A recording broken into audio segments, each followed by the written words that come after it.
오늘 본문의 시작도 선지자의 글에 이렇게 이야기합니다. 선지자의 글. 그럼 이게 누굴까요? 이사야서의 말씀이에요. 누가복음 4장에서 예수님이 사역을 시작하시면서 인용하셨던 구절도 이사야서였고, 그리고 값없이 먹이시는 하나님에 대한 이야기도 이사야 55장의 말씀이었다라는 것을 우리가 기억하죠.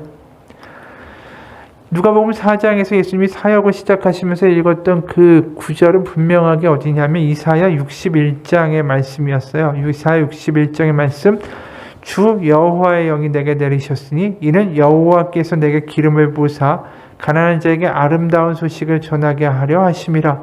나를 보내사 마음이 상한 자를 고치며 포로된 자에게 자유를, 갇힌 자에게 노임을 선포하며 여호와의 은혜해와 우리 하나님의 보복의 날을 선포하여 모든 슬픈 자를 위로하되. 이 말씀을 회당에서 두루마리를 펴서 읽어 주셨죠.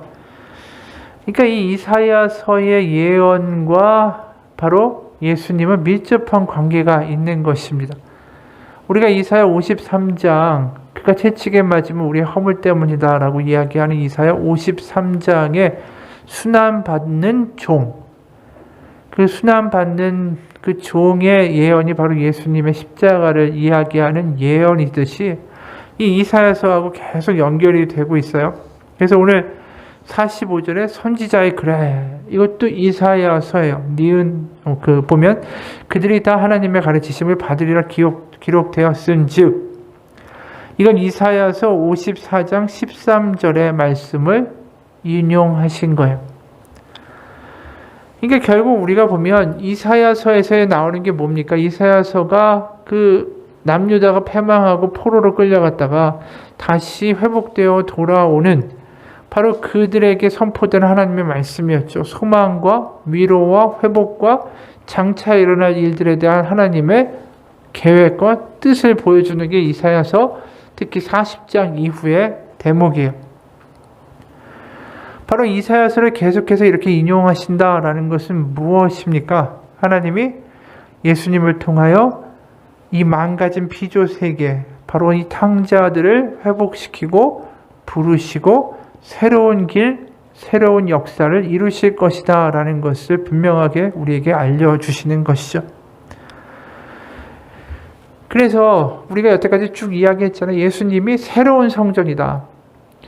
그러니까 이 과거의 건물이 아니라 이제 예수님의 십자가를 통하여 하나님께로 나아갈 수 있는 새로운 길이 열리고 새로운 진리가 우리 가운데 주어졌다. 그리고 예수님을 통하여 어떤 일이 벌어지겠어요? 망가진 피조 세계에 새로운 창조가 시작되는 거죠. 회복이 시작되는 거예요. 그래서 오늘 47절에 이런 말씀이 나오는 것이 지극히 당연하죠. 진실로 진실로 너에게 이르노니 믿는 자는 영생을 가졌나니.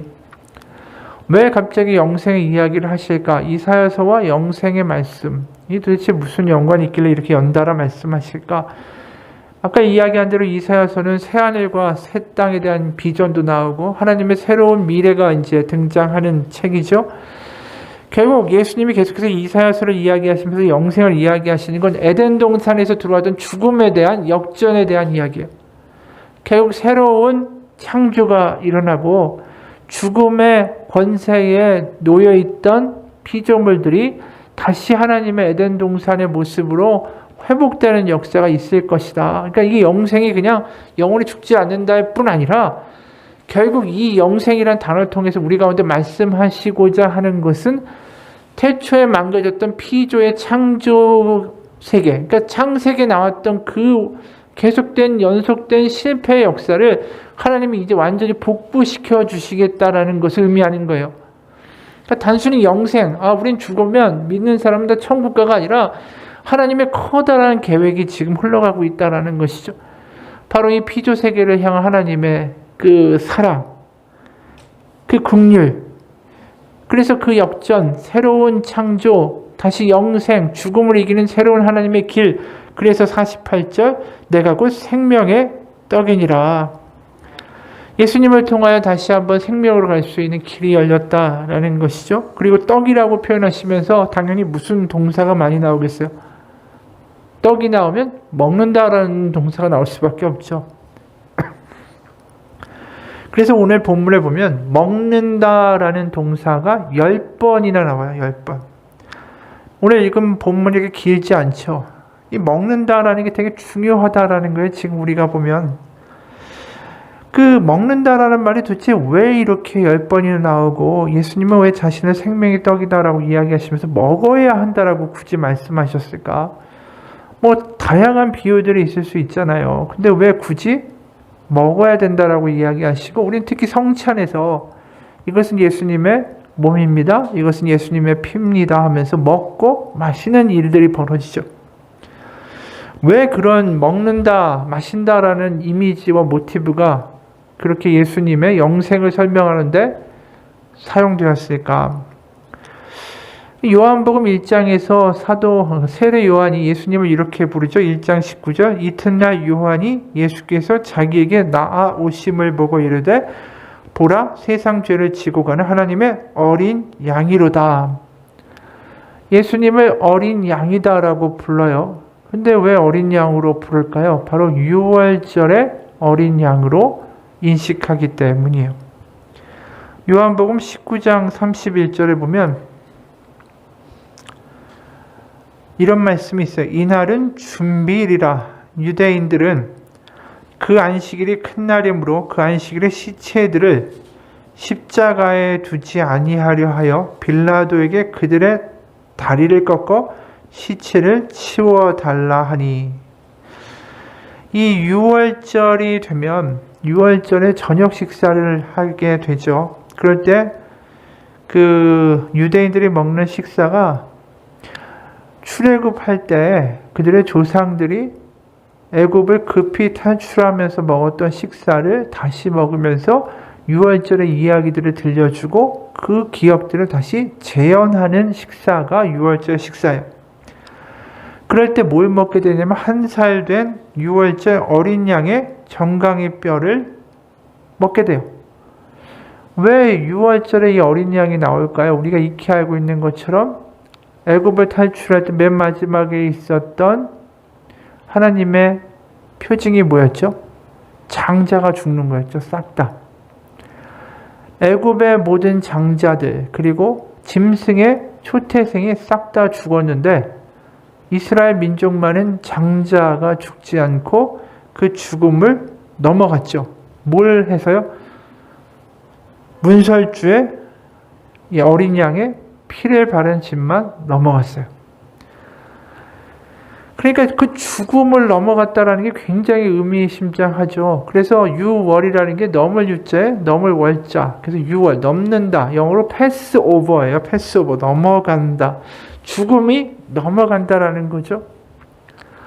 그러니까 그게 유월절이 가지고 있는 고유한 의미고 예수님을 통하여 죽음에서 영생으로 넘어가는 또 다른 유월절의 식사에 의미가 부여되는 거죠. 그래서 실제로 요한복음에서 예수님이 죽으실 때는 유월절이에요. 그래서 유월절에 그 어린 양 대신에 예수님이 죽어주심으로 그 유월절 원래 출애굽기에 있었던 유월절의 어린 양의 식사 대신에 내 몸을 먹으라가 나오는 거예요.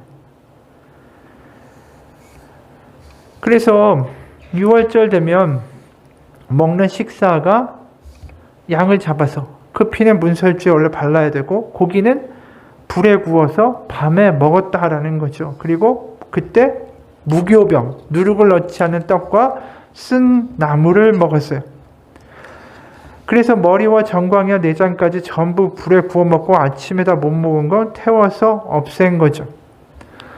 그게 유월절의 어린 양의 이야기예요. 근데 특이한 건 그 유월절 어린 양의 고기를 먹을 때 그 유월절 어린 양의 뼈는 절대로 꺾으면 안 됩니다. 그래서 우리가 아까 말한 대로 요한복음 19장 31절에 보면 34절까지 이런 말씀이 요한복음에 특별히 기록돼요. 이날은 준비일이라 유대인들은 그 안식일이 큰 날이므로 그 안식일에 시체들을 십자가에 두지 아니하려 하여 빌라도에게 그들의 다리를 꺾어 시체를 치워달라 하니 군인들이 가서 예수와 함께 못 박힌 첫째 사람과 또 그 다른 사람의 다리를 꺾고 예수께 이르러서는 이미 죽으신 것을 보고 다리를 꺾지 아니하고 그중 한 군인이 창으로 옆구리를 찌르니 곧 피와 물이 나오더라. 그렇죠. 이거 왜 기록했겠어요? 남은 옆에 좌우에 있는 강도들은 다리가 꺾인 거예요, 뼈가. 그런데 예수님만 뼈가 꺾이지 아니하였다. 이것은 유월절의 어린 양과 예수님이 겹쳐진다라는 걸 말해주는 거죠. 그래서 또 다른 유월절, 새로운 유월절이 시작되는 거고, 죽음을 넘어가는 역사가 예수님을 통하여 일어난 거고, 이제 에덴 동산에 있었던 죽음의 역사가 이제 새로운 창조로 예수님을 통하여 새 역사를 하나님이 써내려 가시는 거고, 더 이상 율법의 시대, 성전의 시대가 아니라 십자가의 시대가 열린다라는 걸 예수님을 통하여 계속해서 지금 보여주는 거예요. 그래서 유월절 식사에서 양고기를 먹었듯이 이제 새로운 바로 유월절의 어린 양 되시는 예수님의 몸을 먹으라라고 말씀하시는 거죠. 그 먹는다라는 게 구체적으로 우리가 무슨 인육을 먹는다라는 게 아니라 유월절의 어린 양의 새로운 해석이 되는 거예요. 그래서 실제로 유월절 제사에서 양을 가지고 가서 제사장들에게 바쳐서 피는 거기서 해결하고 이제 고기는 가져다 먹을 거 아닙니까? 그래서 유월절의 양을 먹음으로 죽음이 넘어가듯이 이제 예수님의 몸을 먹음으로 죽음으로부터 넘어가는 역사가 있을 것이다. 그래서 이 이야기를 어디서 하셨습니까? 59절 이 말씀은 예수께서 가버나움 회당에서 가르치실 때에 하셨느니라. 근데 이들이 못 알아듣죠, 이 이야기를 사실은. 그러니까 사실 이 이야기의 본질은 뭡니까? 죽음을 넘어가고 새로운 창조를 일으키는 일은 오직 하나님이 열어주시는 것 외에는 아무런 우리에게 길과 방법이 없어요. 하나님이 하셔야 되는 것이죠. 그래서 지금 49절부터 51절까지 보면 이 말씀의 맥락이 분명하게 드러나요. 너희 조상들은 광야에서 만나를 먹었어도 죽었거니와 이는 하늘에서 내려오는 떡이니 사람으로 하여금 먹고 죽지 아니하게 하는 것이니라. 나는 하늘에서 내려온 살아있는 떡이니 사람이 이 떡을 먹으면 영생하리라. 내가 줄 떡은 곧 세상의 생명을 위한 내 살이니라 하시니라. 계속 하늘에서 왔다. 위에서 아래로 열렸다. 그리고 내가 너에게 준다. 생명을. 분명하게 보여주죠. 우리가 거듭나야 된다. 그 니고데모에게 하셨던 말씀이 두 번 태어난다는 게 아니잖아요. 거듭이라는 표현이 헬라어의 원래의 뜻을 보면 위에서 아래로라는 뜻이죠. 그러니까 위에서 아래로 나지 아니하면 하나님의 나라를 볼 수 없다. 그 이야기 똑같아요. 나는 하늘에서 왔고 내가 너에게 생명을 줄 것이고 생명의 떡을 너희가 먹으면 영생하게 될 것이다.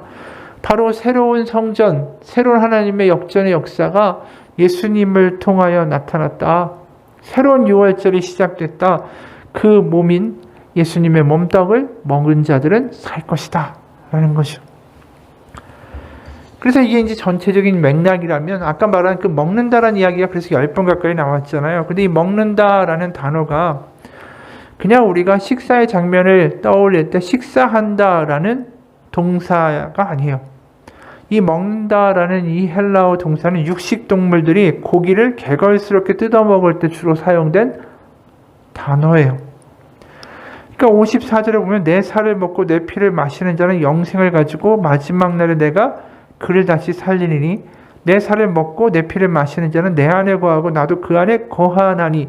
이 표현이 고상하게 보이는 장면이 결코 아니다라는 거예요. 우리가 사실 이걸 너무나도 고상하게 생각하죠. 이 장면은 육식동물이 너무나도 배고파서 그 고기를 굶주림으로 허겁지겁 먹듯이 그분의 살을 그렇게 갈망하고 그분의 피를 목마름으로 그렇게 바라는 사람들 가운데 하나님의 역사와 생명과 성령의 임재가 있다라는 거예요.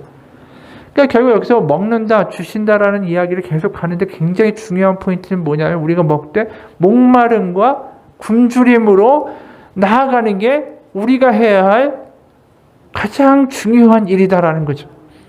하늘에서 열렸고 하나님이 일방적으로 주시는데 우리에게 요구되는 건 저번 시간에도 얘기했듯이 우리의 믿음은 근본적으로 우리가 무엇을 성취하는 것이 아니라 성취된 것에 대하여 갈급한 것, 목마름으로 나아가는 것. 저번 시간에도 이야기했죠. 탕자가 잘한 건 하나도 없다. 탕자가 무슨 아버지를 공경했거나 아버지께서 받은 재산을 가지고 좋은 일을 한 것도 아니고 유흥하는 데 다 썼고 그가 한 유일하게 잘한 건 작정하고 돌아가기로 한 거잖아요. 이제 아버지밖에 없구나. 아버지만 받아주겠구나. 그 간절함과 목마름을 가지고 아버지에게로 돌아갔더니 그가 한 유일하게 잘한 거 그거 하나예요.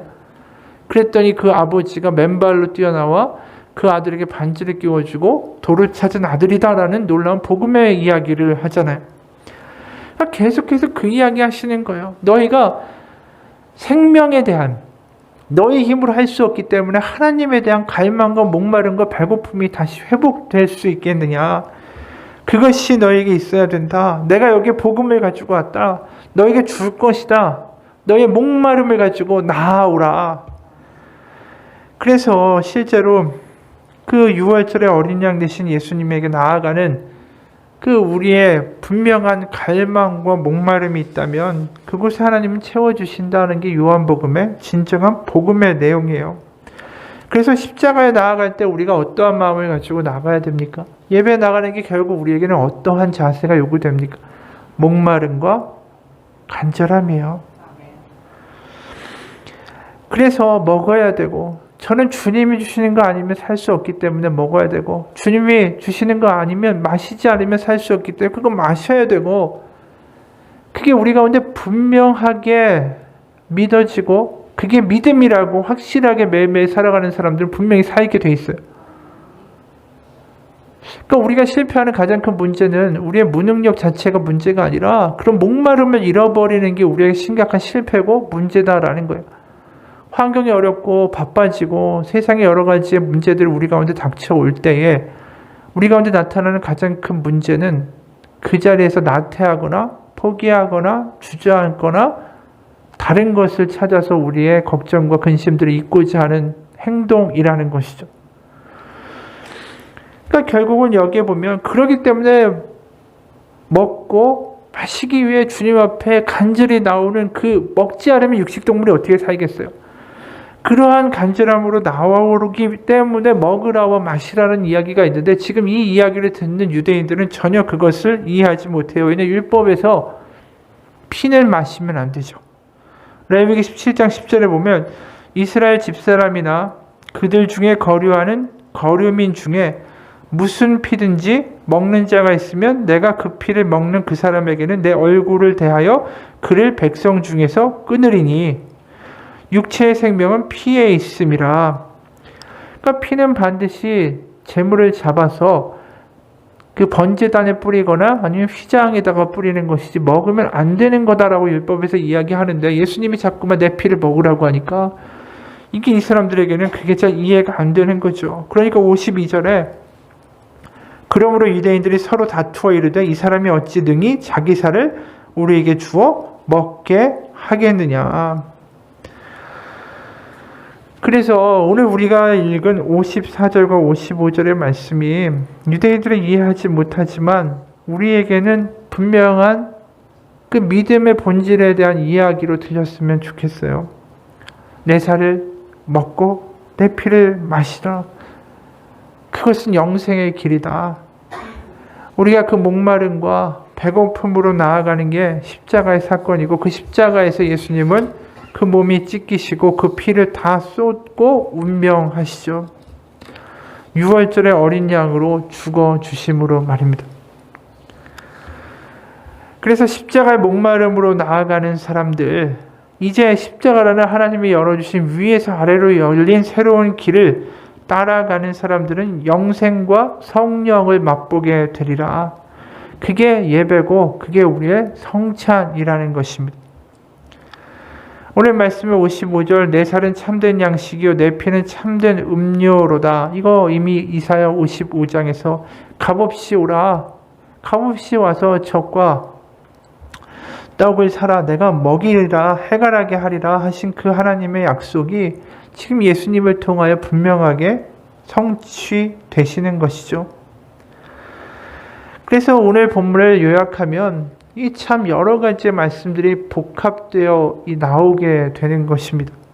구약의 유월절에 대한 이야기, 또 이사야의 이야기, 뭐 이런 여러 가지들이 겹쳐 있으니까 이 사람들은 계속해서 이 이야기를 알아듣지 못하죠.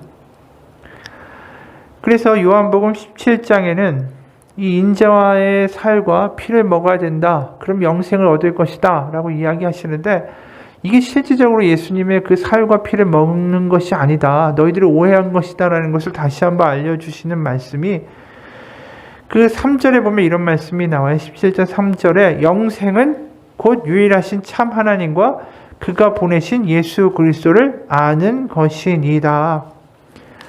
아까 우리가 영생을 하려면 뭘 해야 된다고 그랬습니까? 주님의 살과 피를 먹고 마셔야 된다. 근데 17장 3절에는 영생을 하려면 어떻게 해야 된다? 하나님과 그를 보내신 예수님을 알면 된다. 이 알다라는 단어가 되게 중요해요. 안다라는 게 하나님과 그를 보내신, 그러니까 그 하나님과 그가 보내신 자 예수 그리스도를 아는 것이다 라고 이야기할 때 지식적으로 끄덕끄덕거리고 동의한다는 뜻이 아니에요. 이 안다라는 말은 원래 구약 성서에서 보면 야다라는 히브리어예요. 야다. 그거는 우리가 창세기 4장을 보면 아담이 하와와 동침하여 가인을 낳았다라고 할 때 그 동침하다라는 뜻이 야다라는 히브리어로 쓰이고 있어요. 그러니까 히브리어 야다는 그냥 지식적으로 아는 게 아니라 굉장히 친밀하게 상대방의 그 친밀감을 가지고 이해하고 공감하는 단계까지도 표현하는 단어가 야다라는 그 단어라는 뜻이죠. 그래서 그거와 같다면 결국 뭐냐면 참 하나님과 그가 보내신 예수 그리스도를 아는 건 그냥 아는 게 아니라 친밀감을 갖는 거예요. 그분과 아주 밀접한 감각과 감정을 가지고 살아가는 것이 영생이다라는 거예요. 그 이야기를 다시 이야기하면 뭐예요? 그분의 몸, 그분의 피, 그분이 주시는 거 아니면 난 오늘 그분이 주시는 생명이 아니면 살아갈 수가 없다라는 간절함을 가지고 있는 사람들이 결국 하나님과 친밀한 관계를 갖는 자가 될 수밖에 없다라는 거죠. 그러니까 우리가 매일매일 살아가면서 아침마다 오늘도 주님의 은혜 없이는 살 수 없고 오늘도 주님이 주시는 생기 없이는 오늘의 우리를 닥쳐오는 두려움과 위험을 이길 수가 없고 걱정들을 이길 수 없고 하나님 아니면 안 됩니다라는 그 간절함이 있을 때 그게 바로 하나님과의 친밀한 관계를 우리 가운데 만들어내는 거고 그게 바로 이미 우리 가운데 일어난 하나님이 주신 영생을 맛보고 살아간다라는 것이죠. 바로 우리가 그러한 기도 가운데 하나님이 우리 가운데 응답하시고 성령을 통해서 내가 여기 있다라는 거 알려주시는 그것들을 경험하면서 살아가는 순간순간이 이미 이 세상이 다가 아니구나라는 것을 확증하고 알게 되는 순간순간이 될 수 있다라는 것이죠. 그래서 하나님이 우리 가운데 이루신 그러한 일들을 맛보고 경험하며 살아가는 우리의 삶이 되길 원합니다. 이미 하나님은 다 이루어 놓으셨다라는 이야기를 하세요. 먹어야 되고 마셔야 되고 알아야 되고 너희가 나오기만 하면 살리라 라는 거예요. 우리가 이제 사순절이 시작되면서 신약 성경을 일독하죠. 하나님의 말씀을 먹는 거예요. 왜요? 하나님을 더 알기 원하기 때문에 하나님과 더 가까워지기 원하기 때문에 하나님의 약속을 내가 하루하루 먹으며 그걸 붙들고 생명으로 살아가기 원하기 때문에 그래서 그 말씀을 읽는다라는 게 이번 사순절 가운데 우리 가운데 그 정말로 예수님을 친밀하게 알아가는 삶의 그 시간들이 되기를 바랍니다. 우리가 포기하지만 않으면 돼요. 나아가기만 하면 살아요. 그 길은 이미 열려있고 오늘도 그 이야기 하시잖아요. 내 살은 참된 양식이고 내 피는 참된 음료로다. 이게 우리 가운데 감격으로 들리고 이게 아멘이 된다면 달라질 거예요. 우리가 다른 것으로 배부르다면 이 말이 별로 와닿지 않겠죠.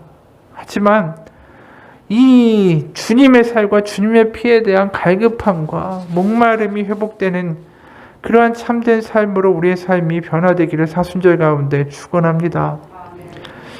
1977년 부산에서 실제 있었던 사건이래요. 일찍 남편을 잃고 사남매를 홀로 키우며 고생하던 그 어머니가 중병에 걸려서 임종이 가까이 왔어요. 흩어졌던 사남매가 다 모였습니다. 그때 어머니가 뭐라고 얘기했냐면, 나는 지금 죽어도 여한이 없어. 그런데 평생에 다이아 반지 한번 껴보지 못하고 죽는 게 원통하구나 라고 말했대요. 이 말을 들은 자녀들이 어머니의 마지막 소원인데 자식된 돌인데 안 들어드릴 수가 없지 않느냐 라면서 이 조금씩 돈을 내서 다이아 반지를 사드리기로 했다라는 것이죠. 이때 이제 맏며느리가 한 가지 제안을 했어요. 최근에 옆집 아주머니가 다이아 반지를 샀는데 그거 빌려다가 끼워드리고 어차피 돌아가실 거니까 나중에 빼서 되돌려주면 어떻겠냐라고 말했어요. 모두들 생각해보니까 그거 괜찮은 것 같아. 그래서 옆집 아주머니의 반지를 빌려다가 고급 상자에 넣은 다음에 누워 계신 어머니께 가지고 갔다라는 거죠. 이 반지를 받은 어머니는 어린아이처럼 반지를 손가락에 끼고 불빛에 비춰보고 너무 좋아하더니 물 한 그릇을 가지고 오라고 하더라는 거예요. 자녀들이 물을 갖다 드렸더니 어머니가 반지를 빼내서 입에 털어넣고 꿀꺽하고 물을 마셔버렸어요. 그리고 만족한 듯이 자리에 누우면서 이랬다라는 거죠. 너희들이 선물한 반지 애미가 극락까지 가지고 갈란다 하고는 숨을 거뒀어요. 자녀들 사이에 다이아 반지를 어떻게 찾아 돌려줘야 되나 이제 논쟁이 벌어진 거죠. 아들들이 어머니의 배를 갈라 반지를 찾아야 된다라고 주장하니까 딸들이 그렇게 하는 거 어머니 2번 죽이는 거다라고 반대했어요. 결국 화장시켜드리고 잿더미 속에서 반지를 찾았는데 너무 손상이 돼가지고 도저히 돌려줄 수가 없게 되었다라는 거죠. 할 수 없이 사남매가 돈을 모아 새 반지를 사서 주인에게 돌려줬대요. 이 이야기를 보면서 죽음 앞에서 이런 반지가 무슨 소용이 있겠냐라는 거죠. 끝까지 그거 집착하고 그거 꿀꺽 삼키는 어머니도 기가 막혀. 우리의 삶에서 정말 죽음 가운데 낭만과 그 다음에 끝이 아니라 그 죽음을 넘어가게 하는 하나님의 길이 열렸다라는 게 우리 가운데 분명한 기쁨의 소식이 되기 원합니다. 매일매일 배부를 수 있어요. 뭐로요? 주님이 주시는 생명으로. 내가 주겠다라고 하잖아요. 내 살은 참된 양식이고 내 피는 참된 음료로다. 아멘이다라고 이야기하고 나아갈 수 있는 우리가 되기 원합니다. 세상의 그 무엇으로도 우리가 어떻게 배부르겠어요. 주님이 주시는 것으로 매일 아침마다 주님이 주시는 말씀으로 생명으로 그분으로 우리가 배불러질 때에 우리가 다른 걸 배불러 할 필요가 없는 거죠. 내 안에 주님과의 친밀함이 있을 때 딴 걸 배고파하지 않아요. 우리는 항상 뭐에 대한 허기가 있잖아요. 아까 말했듯이 이 어머니 죽으면서까지 다이아 반지 그거에 대한 그 배고픔이 있었잖아요. 우리의 배고픔을 다른 걸로 채우려고 하지 말고 주님의 것으로 채우고 배고파할 때 우리 인생이 달라질 수 있다라는 걸 계속해서 말씀하시는 거예요. 주님이 답답해 하시는 거예요. 하나님. 원로 배우가 이런 말을 해요. 연극을 하고 나서 막이 딱 내리면 너무 허무하다라는 거죠. 근데 이분이 장로님인데 그분이 신앙에 관한 연극을 하니까 다르다라는 거예요. 그 연극은 달랐습니다. 막이 내릴 때마다 생명은 영원히 존재한다라는 걸 강렬하게 느끼며 주님께 더 가까이 간다라는 감동이 있었습니다. 그것이 은혜 같습니다. 그렇죠. 내가 무엇을 취해서 얻어서 배부르는 걸로는 언제나 배부를 수 없어요. 이걸로 좀 배부르고 잘 되겠지. 그럼 그 지나고 나면 그거 별거 아니잖아요. 또 다른 거에 대한 배고픔이 생기고 하나 얻으면 또 다른 게 또 생기고 끝도 없이 배고파지고 쫓아가고 그러다가 인생 끝나는 거 아니겠어요? 이 연기를 하는 이분이 그 연극을 하면서 신앙에 관한 연극, 바로 하나님의 구원사를 다룬 건너가게 하소서라는 연극을 하면서 그 연극을 하니까 그런 허탈함이 하나도 없었다라고 고백하는 거예요. 그렇기 때문에 내 삶은 참된 양식이요 내 피는 참된 음료로다. 이건 정말로 우리가 배고파야 되는 대상이 누군가를 분명하게 알려주시는 거죠. 미국의 어느 목사님의 이야기 하나만 하고 마칠게요. 이분이 농부의 집에 하숙을 하고 있었대요. 그 농부는 예수를 믿지 않고 그 부인은 늘 남편을 위해서 기도하고 있었습니다. 그래서 그 목사님이 예수님의 십자가의 죽음의 의미를 그에게 설명할 기회를 찾고 있는데 하루는 아침에 그 농부가 목사님을 부르더니 닭장에 같이 가보자라고 했습니다. 가보니까 그 닭장 둥우리에 암탉이 앉아 있는데 그 날개 밑에서 막 병아리들이 삐약삐약 소리를 내면서 한 마리씩 기어 나오는 거예요. 근데 그 농부가 그 암탉을 건드려 보라고 해서 툭 건드렸더니 그 암탉은 이미 죽어 있었다라는 것이죠. 농부가 말하는데 저 머리 상처를 보십시오. 쪽제비란 놈이 그 몸에서 피는 다 빨아먹었는데 그런데도 그 놈이 새끼들을 잡아먹을까 봐 꼼짝하지도 않고 그대로 죽은 겁니다. 그때 목사님 이런 얘기했어요. 그게 바로 그리스도와 같습니다. 그는 십자가에서 모든 고통을 참으셨습니다. 예수님은 움직일 수도 있고 십자가에서 내려와 자기 생명을 구원할 수도 있었지만 그렇게 되면 당신과 나는 멸망받기 때문입니다. 그 말에 이 농부가 그 말이 뭘 뜻하는지 알고 예수님을 구주로 영접했다라는 것이죠. 우리 삶 가운데 배고픔이 어디에 있는가? 우리를 채워줄 것이 어디 있는가? 그거를 먼저 아는 사람이 지혜로운 사람이에요. 엉뚱한 거 쫓아다니고 그걸로 배부를 거다라고 하는 인생은 언젠가 반드시 실망하게 돼 있어요. 그게 사람이라면 항상 어느 순간에 그 사람 때문에 실망하게 될 거고요. 그게 물질이든 성공이든 직업이든 그 어떤 거라도 결국은 끝이 있어요. 우리의 삶에서 우리를 배부르게 영원하게 하실 분은 바로 예수님밖에 없어요. 그래서 오늘 이 말씀, 내 살은 참된 양식이다. 내 피는 참된 음료다. 그 말씀이 우리 가운데 경험되고 절절하게 느껴지고 매일 아침마다 예수님의 말씀을 먹으며 생명을 먹으며 배부른 삶이 되시기를 주님의 이름으로 축원합니다. 같이 각자 좀 기도하겠습니다.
아버지, 우리의 배고픔과 목마름을 채워주시는 것은 주님밖에 없습니다.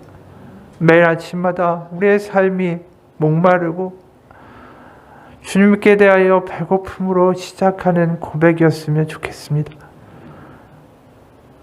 목말라 물을 먹고 배고파 밥을 먹을 줄은 알지만 진정으로 배고파야 하고 목말라야 할 것이 무엇인지 살아가는 어리석은, 그것을 잊고 사는 어리석은 인생 되게 하지 마시고 매일 아침마다 내 살과 내 피를 주노니 받아 먹으라 말씀하시는 주님의 은혜로운 음성을 들으며 그 주님의 식탁 가운데 말씀과 생명을 받으며 살아가는 하루의 시작이 되게 도와주시고 이 사순절의 기간이 주님의 생명을 맛보아 아는 시간 되게 도와 주옵소서. 우리에게 생명을 주시기 위하여 바로 참된 양심과 참된 음료인 그분의 피와 살을 주기 위하여 고난받으신 이 사순절의 기간을 기억하며 다시 한번 주님을 향한 갈망과 목마름이 회복되게 도와주시고 신약 성경 일독을 하며 그 하나님의 말씀, 바로 육신으로 오신 말씀 되신 예수 그리스도의 그 약속을 읽어가며 매일매일 은혜가 넘치는 우리의 삶 또한 되게 도와 주옵소서. 오늘 주님이 주신 말씀, 내 살은 참된 양식이요 내 피는 참된 음료로다. 바로 십자가의 예수 그리스도로 배부른 사람들, 바로 주님으로 채워져 성령으로 충만한 사람들, 그래서 세상의 다른 것을 배고파하지 않는 사람들, 그래서 주님으로 만족하고 배부르며 담대하며 이 세상을 승리하며 살아갈 수 있는 우리의 매일매일이 될 수 있도록 하나님 역사하여 주옵소서. 살아계신 우리 주 예수 그리스도의 이름 받들어 기도합니다. 아멘. 하늘에 계신 우리 아버지,